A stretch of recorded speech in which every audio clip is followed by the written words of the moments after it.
తాకట్లో ఉన్న మీ బంగారాన్ని విడిపించి ఆ రోజు ఆన్లైన్ రేటుకి కొంటాం. Sharma gold company.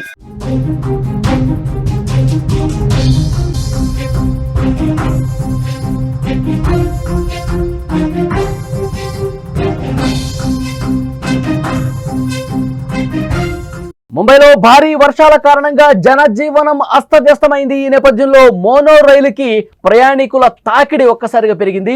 Elevated track పై మధ్యలోనే మోనో రైలు ఆగిపోయింది. దాదాపు గంటకు పైగా ప్రయాణికులు నరకయాతన పడ్డారు.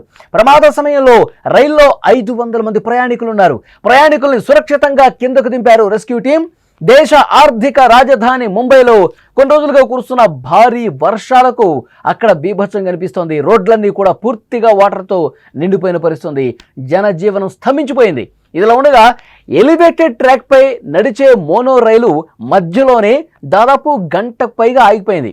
మీరు విజువల్స్లో చూస్తున్నారు. మోనో రైలు గంట సేపు అదే విధంగా ఆగిపోయిన పరిస్థితుంది. అందులో 500 మంది ప్రయాణికులు ఏం చేయాలో పాలుపోక టెన్షన్ పడ్డ పరిస్థితుంది.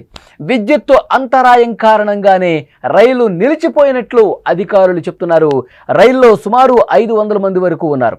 నిన్న సాయంత్రం 6:15 ఆ టైంలో విద్యుత్తు అంతరాయంతో రైలు ఒక్కసారిగా పైన మీరు విజువల్స్లో చూస్తున్నారు అదే విధంగా నిలిచిపోయి ఉంది. ఈ రైలు మైసూరు కాలనీ భక్తి పార్క్ స్టేషన్స్ మధ్య దాదాపు గంట సేపు అట్లాగే ఉంది. సమాచారం అందుకున్నారు ముంబై అగ్నిమాపక సిబ్బంది. ఘటనా స్థలానికి వచ్చారు. కిటికీ అద్దాలు కత్తిరించి ప్రయాణికులను సురక్షితంగా కిందకు దించారు. మనం స్క్రీన్ మీద చూస్తూ ఉన్నాము. ఎలివేటర్ సాయంతో వాళ్ళని ఏ విధంగా కిందకు దించుతున్నారో మనం స్క్రీన్ మీద కూడా చూడొచ్చు. కొంతమందిని ఆసుపత్రికి కూడా తరలించారు. ఎందుకంటే చాలామంది గాలాల్లో చాలాసేపు నిలబడి ఉన్నారు. గంటకు పైగా అందులో వృద్ధులు ఉన్నారు, ఏజ్ పైబడ్డ వాళ్ళు ఉన్నారు, మహిళలు ఉన్నారు, చిన్నపిల్లలు ఉన్నారు. సో అంతసేపు నిలబడి వాళ్ళు చాలా ఇబ్బంది పడ్డ పరిస్థితుంది. వాళ్ళకి ఎవరికైతే కొంత అనారోగ్యంగా అనిపించిందో వాళ్ళని హుటాహుటిన ఆసుపత్రికి కూడా తీసుకెళ్లారు. విద్యుత్ సరఫరాలో సమస్య కారణంగానే రైలు ఆగిపోయినట్లు Mumbai metropolitan region development authority అధికారులు కూడా పేర్కొన్నారు. ఎప్పుడైతే ఈ రైలు అనేది ఆగిపోయిన తర్వాత వెంటనే అధికారులకు సమాచారం ఇచ్చారు. అగ్నిమాపక దళానికి సమాచారం అందించారు. అయితే విద్యుత్తు అంతరాయం వల్ల ఈ విధంగా జరిగిందని చెప్పారు. ఒక పెద్ద ఎలివేటర్ తీసుకొచ్చారు. ఎలివేటర్ తీసుకొచ్చి రెస్క్యూ చేస్తా ఉన్నారు. ఎప్పుడో ఇది రెస్క్యూ చేసే సమయానికి అందులో ఉన్న ప్రయాణికులు అప్పటికే గొడవ స్టార్ట్ చేశారు. ఇక్కడ మాకు ఆరోగ్యం సరిగా ఉండదు, ఈ విధంగా నిలిపేస్తే ఎట్లా అన్నారు. అయితే కొంతమంది అధికారులు వాళ్ళకి సర్ది చెప్పే ప్రయత్నం చేశారు. విద్యుత్తు ఆటంకం ఏర్పడటం వల్ల, ఎందుకంటే కొన్ని రోజులుగా వర్షాలు పడతా ఉన్నాయి, ఎక్కడికక్కడ విద్యుత్తు వైర్లు కూడా తెగిపడతా ఉన్నాయి.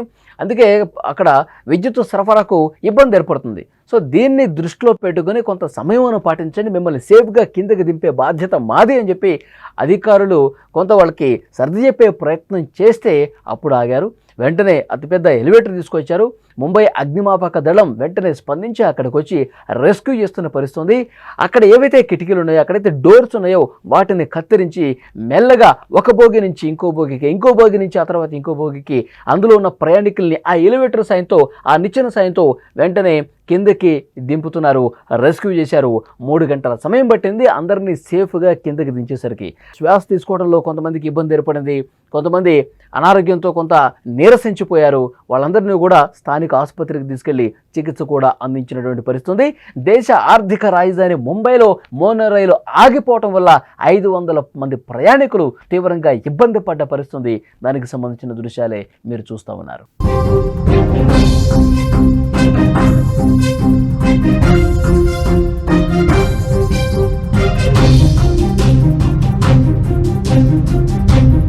Thank you.